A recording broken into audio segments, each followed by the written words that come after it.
जैसे मान लो किसी गांव में दंगे फसाद हो जाते हैं तो दरोगा आता है। अगर दंगा फसाद नहीं बंद होता है तो भैया उसमें एसपी भी आता कि नहीं, बोलो आप। ऐसे उन्होंने कहा, हे हनुमान जी महाराज, हमको विश्वास हो गया, अगर आप आए हो तो अब राम जी जरूर आएंगे। क्या हो गया? अगर आप आए हो तो राम जी जरूर आएंगे। इसी बात का उसने कहा, अब मोए भरोसे हनुमंता, और बिन हरि कृपा मिले नहीं संता। हे प्रभु, आपकी कृपा से हनुमान जी जैसा संत हमको मिल गया जीवन में। तो फिर इसके बाद विभीषण ने पूछा कि भाई आपके भगवान मिल सकते हैं क्या, उनके दर्शन हो सकते हैं क्या? तो हनुमान जी ने कहा, क्यों नहीं हो सकते भैया, चलो तुमको दर्शन करवा दे भगवान का। तो देखो विभीषण जो है बोला, अभी तो नहीं चलेंगे, लेकिन एक बात बताओ कि आपका भगवान है कैसा? ये नहीं थे सुंदर सुंदर इंसान बना दिए, सुंदर सुंदर फूल बना दिए, सुंदर सुंदर पहाड़ बना दिए, सुंदर सुंदर बगिया बना दिया, इतने सुंदर ऊपर बना दिए, चिड़िया बना दिए, पंछी बना दिए, तो परमात्मा कैसा होगा आपका? हनुमान जी ने बड़ी सुंदर सुंदर बात भगवान के बारे में बताई, लेकिन विभीषण से कहे, हे विभीषण चल मेरे साथ, तुझे भगवान के दर्शन करा दूं। विभीषण कहा, अभी नहीं जाऊंगा। हनुमान जी बोले, तू जब जाएगा जब घर में तू अपने भाई का लात खाएगा। कब जाएगा बताओ? जब भाई का लात खाएगा तब तू भगवान की शरण में जाएगा। ऐसे हम सब घर में बैठे हुए ना, 60 साल 80 साल की उम्र हो गई, लेकिन तब तक भगवान की शरण में नहीं जाएंगे जब तक बेटे हमको लतियाएंगे नहीं। जब तक लात न मार के खदेड़ते खदते तब तक भगवान के शरणागत नहीं हो सकते। हनुमान जी आपको बताना चाहते हैं यहाँ पर।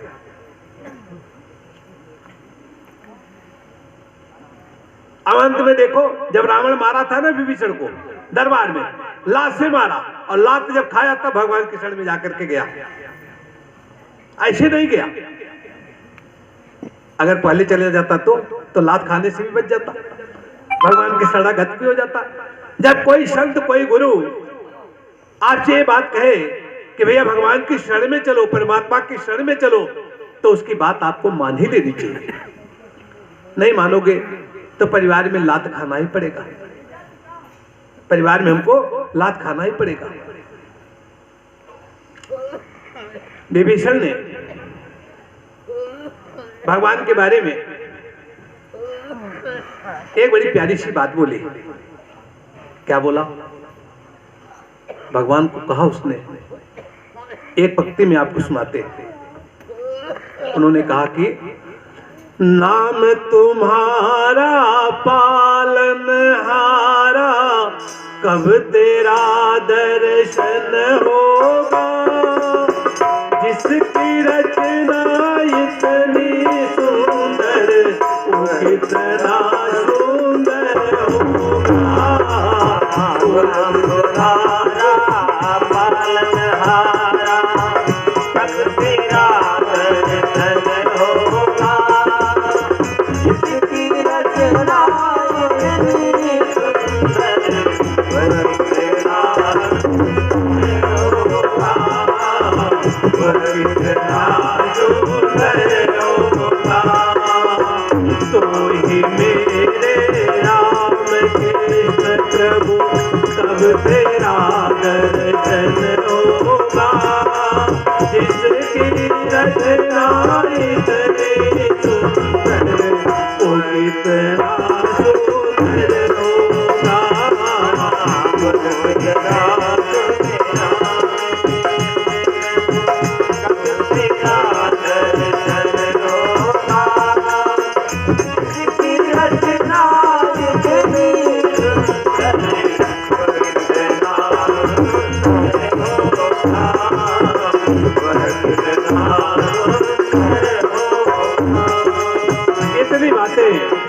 विभीषण ने कही। तो भगवान की कृपा है, जब आपके जीवन में संतों के दर्शन हो जाते हैं तो भगवान की बहुत बड़ी कृपा है। तो इसके बाद में फिर गुरुदेव से लोगों ने पूछा कि परमात्मा एक बात बताओ, भगवान की अति कृपा क्या है? आपके मन में नहीं लगता क्या? भगवान की अति कृपा क्या है? तो भगवान की कृपा के बारे में गुरुदेव ने कहा, जब भगवान की कथा सुनने के लिए यह मन आकुल और व्याकुल हो जाए तो भगवान की कृपा है। जब भगवान की कथा सुनने के लिए ये हमारा मन आकुल और व्याकुल हो जाए तो ये समझ लेना मेरे भाई बहना, ये भगवान की कृपा हमारे ऊपर है। एक व्यक्ति विवेकानंद जी के पास गया और पूछा, आपको तो भगवान के दर्शन हो गए, क्या हमें भी करा सकते हो? स्वामी जी ने कहा, सवेरे आना, तुझे भगवान के दर्शन करा देंगे। भाव जी सवेरे वह व्यक्ति 4 बजे पहुंचा तो स्वामी जी कहे, चलो हमारे साथ गंगा जी स्नान करने चलते। तो उसको लेकर गंगा मैया में स्नान करने गए। गंगा जी के किनारे कपड़े निकाले, कहे चलो साथ में डुबकी लगाते। वो व्यक्ति भी गया, स्वामी जी भी गए।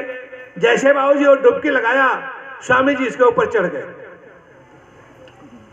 अब उसको दबा दिया पानी के अंदर और व्यक्ति छटपटाने लगा, उसको लगा प्राण निकल जाएंगे। तो स्वामी जी ने छोड़ा। वह व्यक्ति किसी तरह से जब ऊपर आया तो कहा, बेटा भगवान के दर्शन हुए? उन्हें कहा, भगवान के दर्शन कराने लाए थे, हमें हमारी जान लेने आप आए थे। ऐसे कई भगवान के दर्शन होते क्या? तो स्वामी जी ने कहा, बेटा जब तू गंगा मैया में डुबकी लगाया और मैंने तुझे दबा दिया तो तेरे मन में क्या लग रहा था?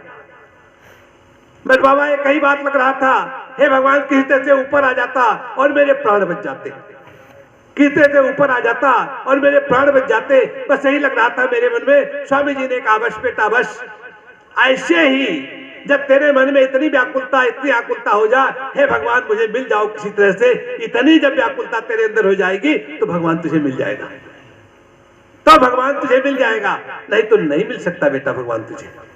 जब इतनी छटपटाहट तेरे अंदर पैदा हो जाएगी कि भगवान मुझे मिल जाए तो भगवान तुझे मिल जाएगा, नहीं तो भगवान नहीं मिल सकता। फिर आगे उन्होंने कहा कि हाँ इतने भाई बहन बैठे हो, आप कहोगे हमारे लिए तो भैया क्या, हम तो बड़े अच्छे अच्छे बात करते, अच्छे अच्छे कथाएं करते, भगवान के सत्संग में जाते। तो जो पापी है उसको भी भैया लड़का पैदा हुआ, उसको भी मेहरारू मिल गई, उसको भी रुपया मिल गया, यही कहूंगा हमको भी मिला, तो हमारे उसमें क्या अंतर हुआ भैया? हम काहे के लिए कथा सुने? हम भी चलो पापे करते।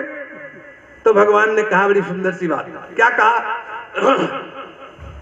उन्होंने कहा कि दारा शुद्ध और लक्ष्मी पापी के भी हो, लेकिन आगे बोला संत मिलन और हरि कथा इस जग में दुर्लभ दो। कहा उसको तो नहीं मिल सकता ना, संतों का मिलन, भगवान की कथा पापी को नहीं मिल सकती। दारा शुद्ध और लक्ष्मी तो उसको मिल सकती है, लेकिन भगवान की कथा उसे नहीं मिल सकती। बड़े भाग से तो आपको ये जन्म मिला, मानो हो नहीं, इसीलिए मिला क्या? अपने जीवन में शेष काम करो भाई मेरे। भगवान आपको इसीलिए बार बार करता है, क्या कहता है? कुछ नेक कमाई कर बंदे। भगवान क्या कहता? कुछ नेक कमाई कर बंदे, यह जन्म नहीं हर बार मिले।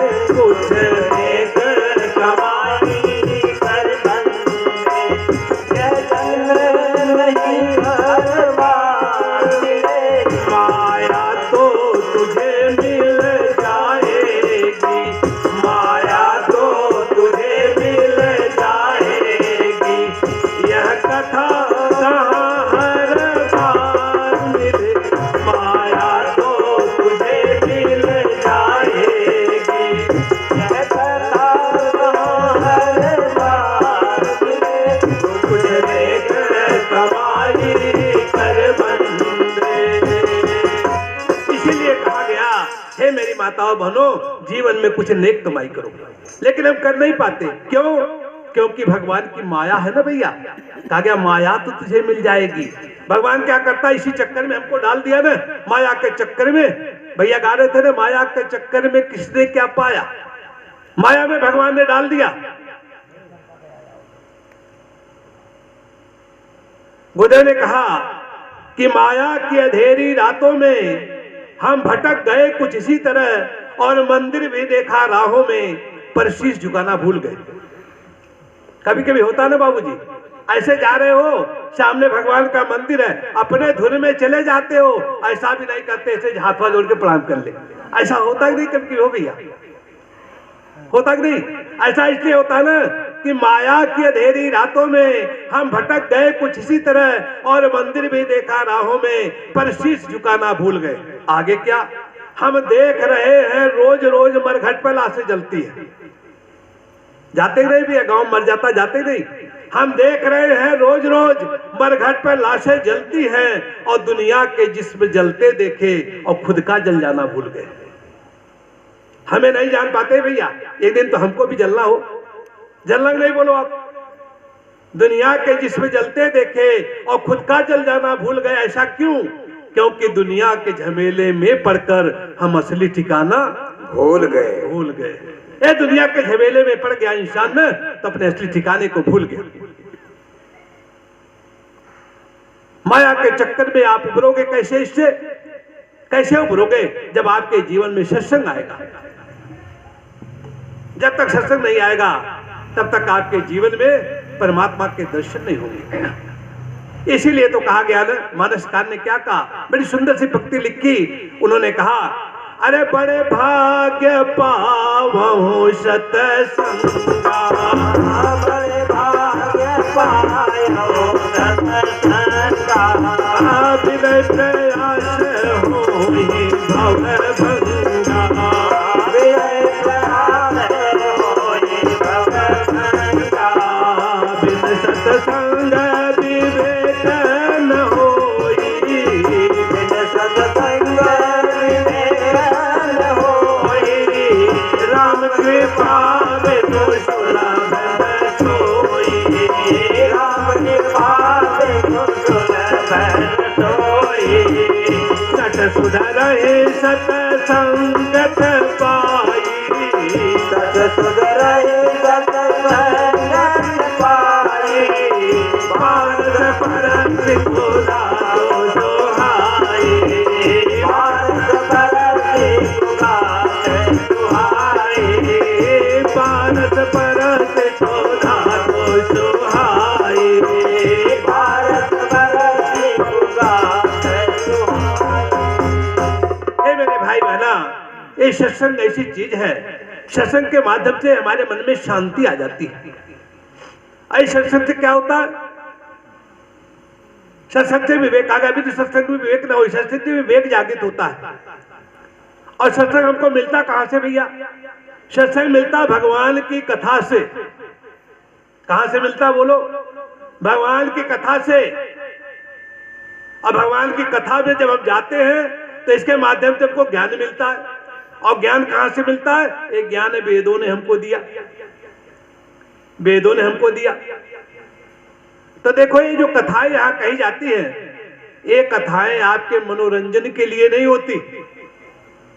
इसका काम है कि आपके मनों का मंजन कर दे, आपकी समस्याओं का समाधान कर दे। हमारे गुरुदेव का एक वाक्य है, परंपराओं की तुलना में वियोग को महत्व दे। अब जैसे देखो, आपके यहाँ एक परंपरा चल गई है ना कि हम जा करके जल वहां भरेंगे नदी में। ये परंपरा है कि नहीं? ये बोलो आप। ये हमारी परंपरा है कि हमारे यहाँ जो कलश यात्रा होती है, हम जाएंगे जल वहीं भरेंगे। भैया चाहे वो जल कितना भी गंदा क्यों ना हो, लेकिन भरेंगे वहीं पर। लेकिन विवेक क्या कहता है? अगर आपसे कहे भैया वो जल को आप पी लोगे, तो आप बोलो पियोगे क्या? जो पानी आप वरुण देवता का भर करके ले आए, अगर आपसे बोले आप पियोगे क्या, तो आप कहेंगे नहीं बाबा, गंदा पानी हम नहीं पिएंगे। तो जब आप नहीं पियोगे तो देवता कैसे पिएंगे भाई? तो गुरुदेव ने कहा, यहाँ परंपराओं की तुलना में विवेक को आप महत्व दो। आपका विवेक कहता वहां आप जाओ, लेकिन जाने के बाद अगर पानी ठीक नहीं है तो नल से पानी लेकर के और इसमें डाल करके तब लेकर के आओ। ये विवेक कहता है। विवेक कब आएगा? जब आप सत्संग में जाओगे तो ये आपके अंदर विवेक आएगा। विवेक जब आपके अंदर आ जाएगा तो विवेक के माध्यम से आपके अंदर के सारे संशय को विवेक मिटाने वाला होता है। आपको देखें, एक जगह ऐसे सत्संगों की चर्चाएं चल रही थी।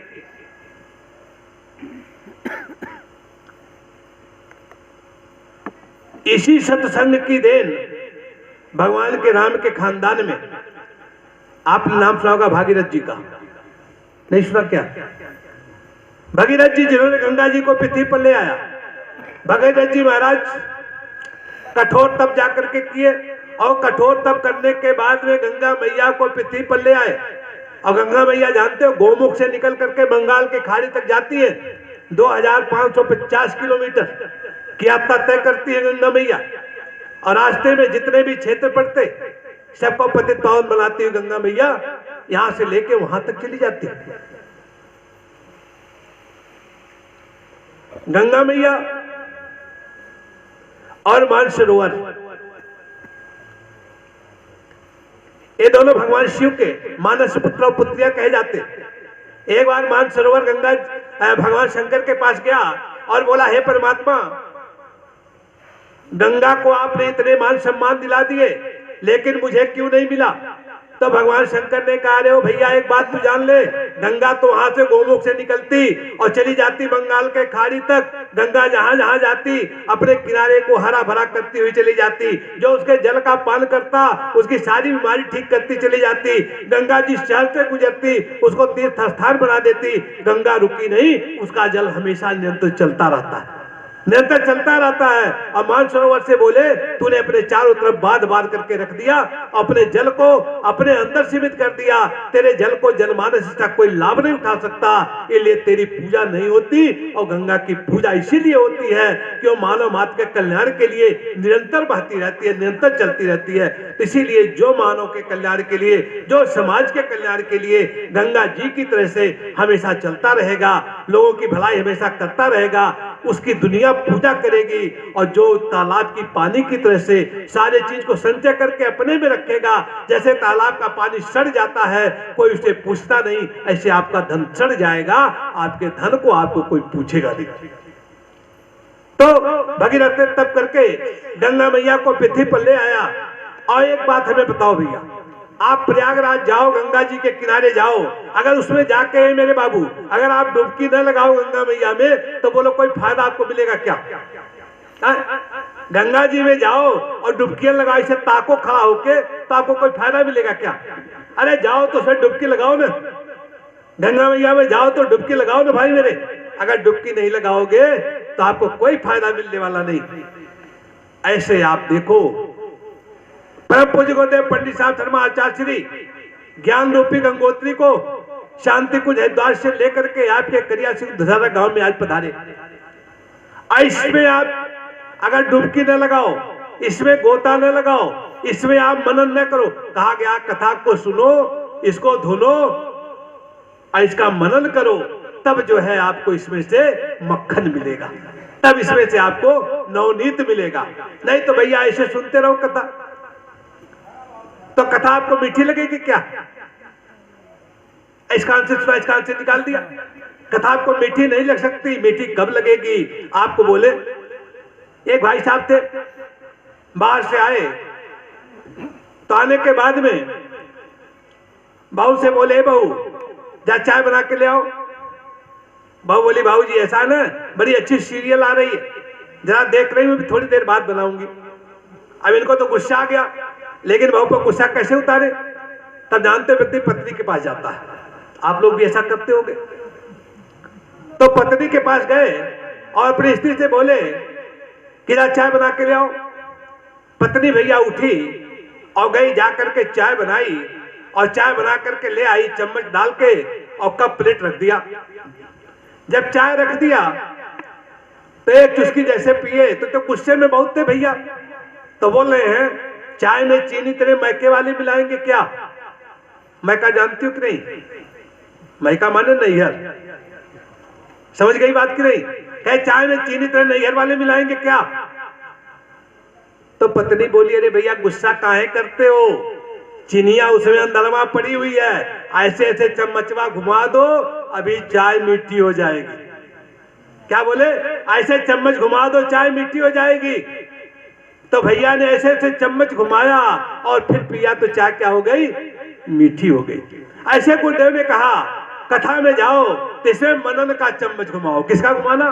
मनन का चम्मच। जैसे मनन का चम्मच घुमाओगे आपको कथा मीठी लगने लगेगी। क्या लगेगी बोलो? मीठी लगेगी। ए भाई साहब, ऐसे गांव में कथा चल रही थी ना, आपको एक बड़ी प्यारी बात बता दे। जैसे इसमें भी देखो कई लोग सो रहे,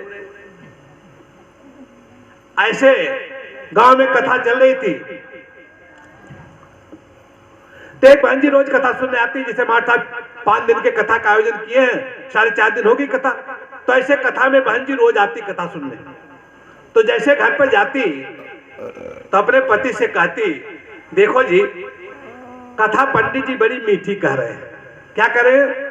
कथा पंडित जी बड़ी मीठी कह रहे हैं। तो रोज सुनता हूं। तो जया दीप जग का कार्यक्रम था, वो का काम करो ना, आज तुम घर पर आओ, आज मैं जाके सुनता हूँ, देखे कथा कैसी पंडित जी मीठी कहते हैं। इसके बाद पत्नी को घर पर रोक दिया और वह व्यक्ति चल दिया। वह व्यक्ति आया और जैसे वो कुर्सी लगी ना, ऐसे आके कुर्सी पर बैठ गया। और जब आया कुर्सी पर बैठ गया तो उसकी सोने की बड़ी आदत थी, सोता बहुत था। जैसे कुर्सी पर बैठा ना और खराटा लेने लगा। तो बगल वाले बोले भैया अरे का यहाँ सो रहा, जा नीचे बैठ पंडाल में। तो वहां से उठ के आया, जैसे पोल लगाने पोल, ऐसे पोल के सहारे जा करके बैठ गया और बैठ गया, फिश हो गया। फिश हो गया। पंडित जी कथा कहे, कथा कह के पंडित जी मन से चले गए और जितने और श्रोता थे सारे के सारे चले गए।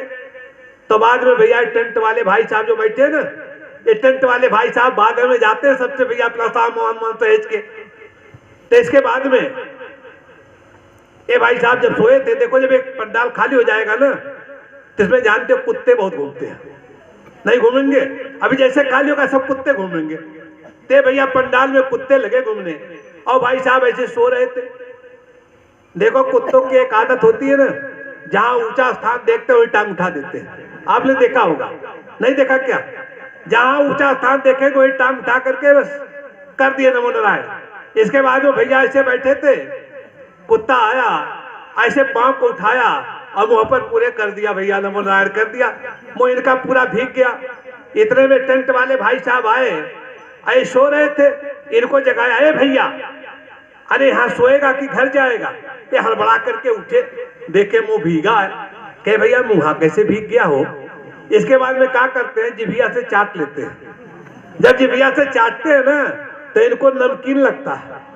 जब इनको नमकीन लगता है तो कहते, रोज कहती थी कथवा बड़ी मीठी होती है, कथवा बड़ी मीठी होती है। आज चल के बताएंगे कथा मीठी नहीं, कथा तो नमकीन होती है।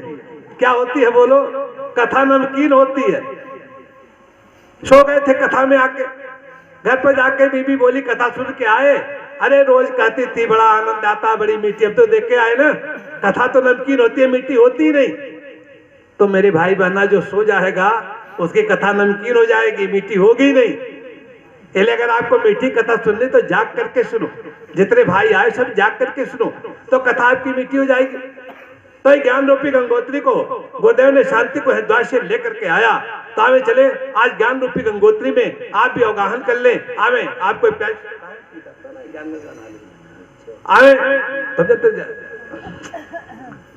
आवे आज ज्ञान रूपी गंगोत्री में आप लोगों को स्नान करवाते हैं। जितने भाई बहन बैठे हो सब ज्ञान रूपी गंगोत्री में आओ, आज एक डुबकी लगा लो। जैसे डुबकी लगाओगे ये गंगा मैया आपके बाहरी शरीर को ठीक कर देती है, लेकिन ज्ञान रूपी गंगोत्री आपके अंदर को ठीक कर देती है। इसीलिए देखो आप हरिद्वार जाते हो ना तो लोग कहते हैं भैया गंगा जमुना सरस्वती का संगम है, लेकिन गंगा जमुना तो दिखाई देती, सरस्वती नहीं दिखाई देती ना। सरस्वती विलीन हो गई। सरस्वती क्या है? पहले जमाने में जब हम जाते थे मेला में, ते भैया बड़े बड़े संत महात्मा तो आज भी आते। आज तो मनोरंजन हो गया, जगह जगह पेठे बिक रहे हैं, जगह जगह मिठाई सरगस, हम उसी में भूल गए।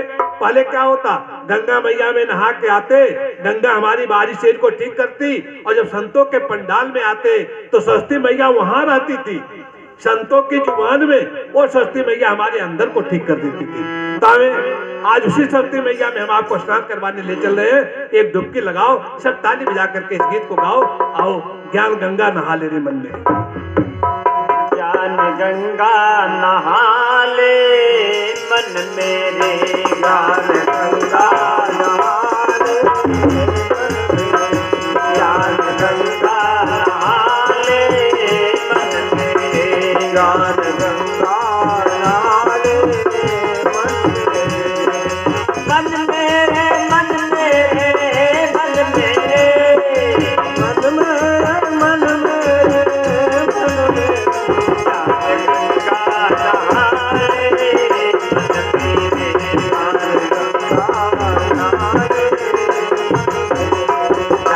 जीवन बना ले,